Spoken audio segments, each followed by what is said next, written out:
पाखे आसुछि साधारण निर्वाचन तेणु सबु राजनैतिक दल लड़ई पाई निजकु प्रस्तुत कर सारे। अवसर में बाइक शोभायात्रा सह कंधमाल लोकसभा सांसद प्रार्थी अमीर चांद नाइक को भंजनगर कांग्रेस पक्षरु बुधवार भव्य स्वागत संबर्धना प्रदान करा जायछि।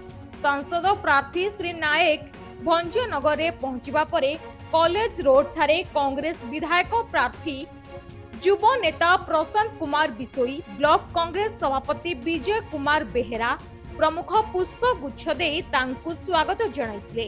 शताधिक कांग्रेस कर्मी बाइक शोभायात्रा रे उभय सांसद और विधायक प्रार्थी को एक खोला जीप रे शहर परिक्रमा कराइथिले। वाद्य बाजणा रे चकरा बिसोई बाईपास छकरू एक विशाल बाइक रैली बाहरितला।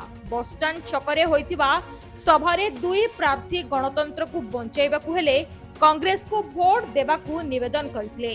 राजनेता को ईडी और सीबीआई भय देखाई देश को विरोधी शून्य करबाकू चाहुची बीजेपी। राज्य रे बीजेडी मध्य बीजेपी इशारा रे कार्य करुछि। एणु देशवासी एबे दृढ़ निष्पत्ति नेबार समय आसिछि बोली सेमाने कहिथिले। एथिरे भंजनगर निर्वाचन मंडली बहु कांग्रेस कर्मी माने सामिल होइथिले। भंजनगरु जेके पटनायक रिपोर्ट, प्रियो न्यूज।